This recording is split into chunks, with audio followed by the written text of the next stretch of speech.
4000 মানুষের হাতে কম্বল তুলে দিল নাগরিক জনকল্যাণ সোসাইটি। পূর্ব বর্ধমানের জামালপুরে একটি স্বেচ্ছাসেবী সংস্থা হলেও নাগরিক জনকল্যাণ সোসাইটি সারা বছর ধরে নির্বিচ্ছিন্নভাবে মানুষের পাশে থেকে মানুষের জন্য কাজ করে যায়। এখনো অসহায় দুস্থ মানুষের হাতে খাদ্য সামগ্রী, তো কখনো দুর্গাপূজায় মানুষের হাতে নতুন বস্ত্র তুলে দেওয়া, ঈদে অসহায় মানুষকে খাদ্য সামগ্রী, নতুন বস্ত্র উপহার দেওয়া, কখনো করোনাকালে টানা মানুষের কাছে খাদ্য সামগ্রী পৌঁছে দেওয়া, আবার এই সময় মহিলাদের দিয়ে টানা 7 দিন ধরে রক্তদান শিবিরের আয়োজন করে থাকে। যার মূল দায়িত্বে থাকেন সংস্থার সভাপতি মেহমুদ খান। তাকে সহায়তা করেন কোষাধ্যক্ষ ভূতনাথ মালিক। প্রতি বছর নাগরিক জনকল্যাণ সোসাইটি শীতকালে কম্বল উপহার দেন। মেহমুদ খান রাজনৈতিক ব্যক্তিত্ব হলেও রাজনীতির বাইরে বেরিয়ে তার এই কাজ জনমানুষে গভীর প্রভাব ফেলেছে। আজ জামালপুর নেতাজি ময়দানে প্রায় 4000 অসহায় দুস্থ মানুষকে একটি অনুষ্ঠানের মাধ্যমে কম্বল উপহার দেন। এই অনুষ্ঠানে প্রায় কয়েক হাজার মানুষ উপস্থিত ছিলেন। অতিথি হিসেবে উপস্থিত ছিলেন রাজ্যের মন্ত্রী বেচারাম মান্না, বিধায়ক অলোক কুমার মাঝি, সদর দক্ষিণ মহকুমা শাসক বুদ্ধদেব পান, বিডিও পার্থ সারথী দে, বিশিষ্ট সমাজসেবী রাসবিহারী হালদার, স্বরাজ ঘোষ, 2 জেলা পরিষদ সদস্য কল্পনা সাঁতরা ও শোভা দে সহ অন্যান্যরা।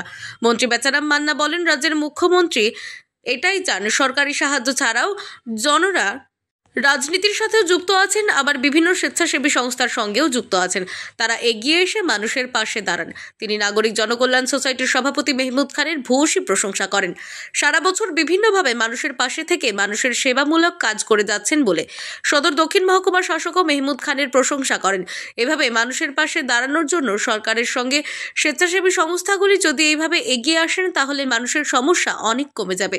বিধায়ক অলোক কুমার মাঝি মেহমুদ খানের প্রশংসা করে এই সোসাইটির সদস্য হওয়ার ইচ্ছা প্রকাশ করেন। মেহমুদ খান বলেন, তাদের এই সংস্থার বয়স হলো 20 বছর। তারা বিভিন্নভাবে বছরের বিভিন্ন সময় মানুষের পাশে দাঁড়াবার চেষ্টা করেন, আর তারাই একটা প্রয়াস আজকের এই কম্বল উপহার।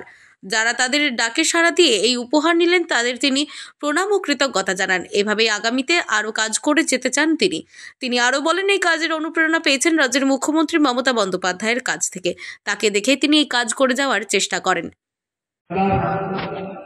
উপস্থিত আছেন পূর্ব বর্ধমান জেলার বিশিষ্ট সমাজসেবী স্বরাজ ঘোষ, উপস্থিত আছেন আমাদের পূর্ব বর্ধমান জেলার আমাদের মেন্টর।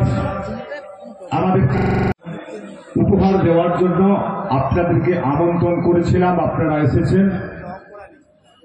তাই জামালপুর নাগরিক জনকল্যাণ সোসাইটির পক্ষ থেকে আপনাদেরকে প্রণাম জানাই। এই অনুষ্ঠানে আমাদেরকে উৎসাহিত করার জন্য পশ্চিমবঙ্গ সরকারের আমাদের মন্ত্রী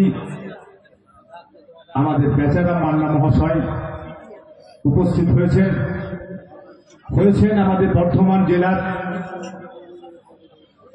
বিশিষ্ট।